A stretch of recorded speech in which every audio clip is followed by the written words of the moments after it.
Welcome to 5 and 5 from the One Stop Co-op Shop, where I discuss 5 key elements of a game in about 5 minutes. I'm Michael Kelly, and today I'm looking at Roll Camera. And a quick disclaimer that I was sent a review copy of this one. And actually, they sent 2 copies, so I'm doing a giveaway contest for the other one. Check out the playthrough for the info on how to enter. I used to be an actor, I'm a movie fan, and I teach a film class. Did that help me enjoy this game? Let's find out and get to the list.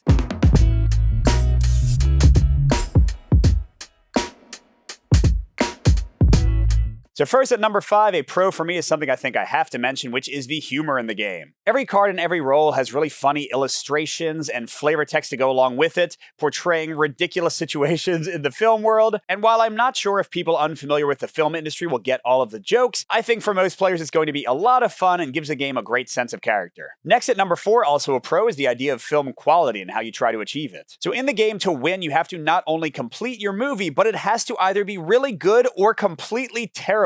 And that, first of all, is the reason this is a pro. I just love the idea that you can make a really bad movie. I guess I'm thinking of like The Room here, and it becomes so bad that it's a classic for people. But besides that fun element, actually managing all this stuff is pretty interesting. You've got a script that'll give you bonuses or penalties to your quality based on what order you build your scenes in. The scenes themselves and several of the actions you can take will raise or lower quality, and it helps to balance things. So it's just one more interesting dial to deal with as you're trying to actually make your film. And I'm kind of at a pro for number 3, although it's close to a mix, and those are the problems that crop up every turn and you have to deal with. So like I said, you draw one of these at the beginning of every turn, and they present some sort of challenge or restrict your actions. And you can get rid of them pretty easily, and doing so a bunch will actually get you more money or more time. But the part I like best about them, and the reason this leans pro, is that usually they aren't bad enough that you have to solve them. So you're often tempted to, or even need to, leave them alone, especially when you're filming a scene on that turn, because you just don't have time to deal with both. So they can kind of build up in interesting ways and make your actions more complex. The only real negative I have that, again, almost brings it all the way down to a con is that sometimes they can randomly just kind of nuke your entire turn, especially right at the end of the game,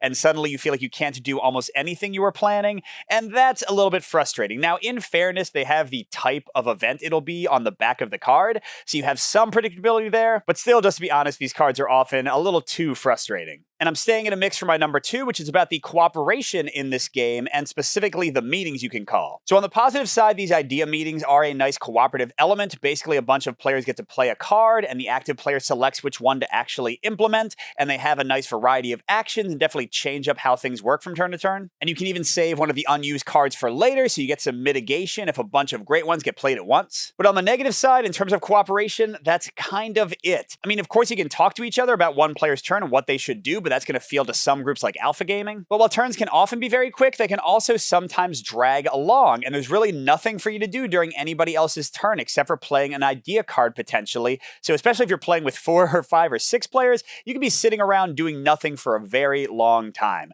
So I'm not sure if I would recommend this one with more than 1 or 2, maybe 3 players at most. And finally, for my number 1, we're going to look at the dice, because this is a dice placement game and I haven't mentioned them yet. And this one's kind of a mix, almost leaning con for me. So on the positive side, I do like dice placement, and there are some interesting choices here, whether you deal with problems or call a meeting or try to complete a scene. And each player has a unique roll board with their own powers on it, giving you even more dice options. But the problems that bring this down to a mix for me, almost a con, are that in all the plays I've had, there aren't really enough dice options, and the things you do each turn tend to get pretty repetitive. It feels like most games kind of go the same path. And another thing that really frustrates me is that there's not as much dice mitigation as I would like. Now, to be clear, there are a lot of ways to mitigate, but they tend to be way too expensive, especially the basic intern action. And that'll leave you feeling many times in a game, especially when you need to shoot a key scene, like the dice not being in your favor kind of ruin your whole turn and make it not too exciting. Now, of course, that's part of the game, the randomness, but I wish they'd made mitigation a little bit more readily accessible at a cheaper cost. I think that would have been a little more balanced to make it a more fun experience instead of often frustrating. So overall, I think I can recommend Roll Camera if you like film and the film industry, if you're ready for some humor and can kind of approach it with a lighthearted air, and also if you like dice placement that isn't too complex or too diverse. You're going to do a lot of the same stuff here. But you might want to avoid this one if you're playing with higher player counts, if you're looking for really intense cooperation between player turns, or if you don't like randomness and potentially frustrating luck, because it'll definitely rear its head in this game. And hey, I filmed a full solo playthrough. You can check that out.